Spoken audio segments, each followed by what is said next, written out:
જય માતાજી યુટ્યુબ મિત્રોને અમારા તરફથી રામ રામ। કેવા છો તમે બધા? મજામાં ને? હા, અમે બહુ દિવસ પછી વિડીયો બનાવી રહ્યા છીએ। ટાઈમ મળતો નથી એટલે શું કરીએ, તો આજ વિચાર્યું કે આજ વિડીયો એક બનાવી દઈએ।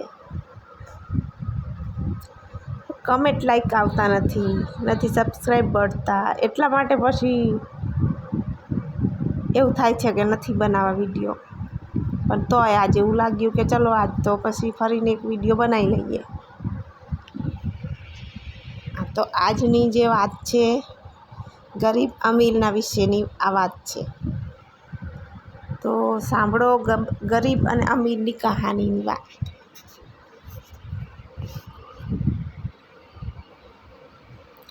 અમીર લોકો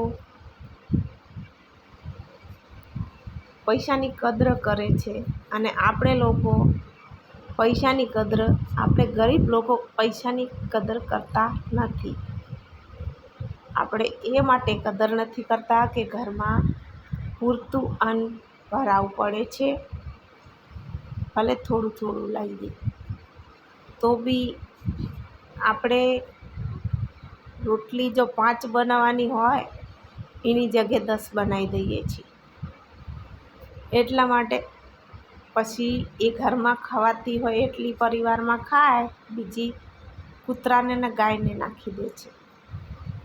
તો અને આપણા કોઈ ગરીબ લોકોમાં એવું હોય છે, વ્યસનો એ દારૂ, મસાલા, પછી ઓલી બજર આવે ને, બજર, બીડી, સિગરેટ, આવા બંધાણો હોય છે। એટલે એ અવરો પૈસો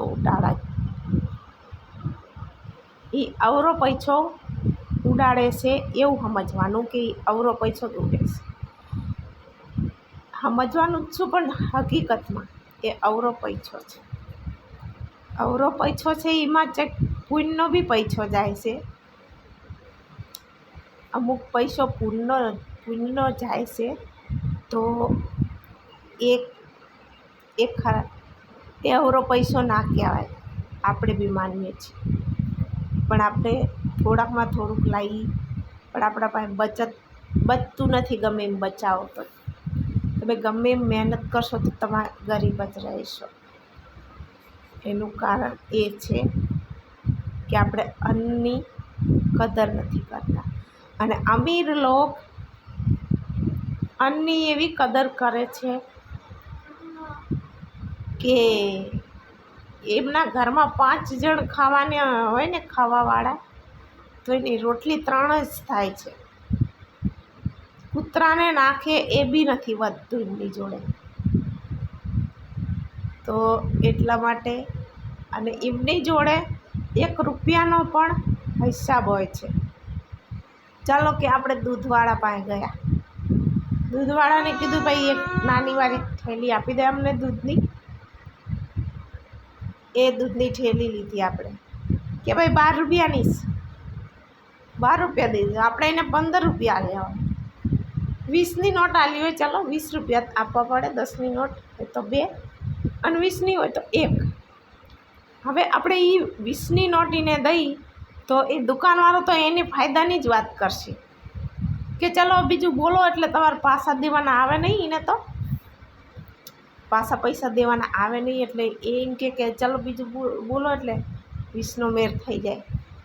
એટલે આપણે ગરીબ લોકો એ પાછા લેવાની ગણતરી નથી કરતા, એની કંઈ ના કંઈ વસ્તુઓ લઈ લઈશું। તો તમે એવા 7 રૂપિયા રોજના કાઢો તો મહિનાનો હિસાબ લગાવો તો કેટલા પૈસા થાય છે। તો આ 7 રૂપિયા નહીં, 1 રૂપિયાનો હિસાબ પટેલ લોકો કરે છે, મોટા VIP લોકો કરે છે। દરેક જે ઝાઝા રૂપિયાવાળા છે ને ઝાઝો લોભ કરે છે।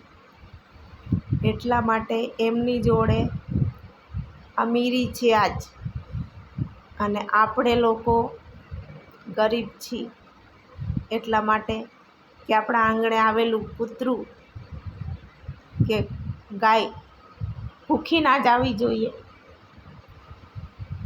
અને એવું નથી, ઘણખરા લોકો અમીર પણ છે, ગરીબોની સહાયતા કરે છે. એમના માટે તો ખૂબ ખૂબ આભાર છે, ધન્યવાદ છે અમારા તરફથી કે એવી જ સહાયતા કરતા રહેજો લોકોની. ગરીબ લોકોને આપણે બીજું તો કંઈ નથી દઈ શકતા, પણ કોઈ હટાણું, કોઈ કપડાં, એવું આપણે થોડો જાજો આશરો ટેકો કરો, એને ભગવાન ઘણું આપી રહેશે. તો એક વાત આવી છે, અહીંયા ભગવાન રાજી રહેશે. તો આપણે પણ હવે તમે જ વિચાર કરો, અહીંયા તો ભગવાનનો બી વાંક જ કહેવાય છે.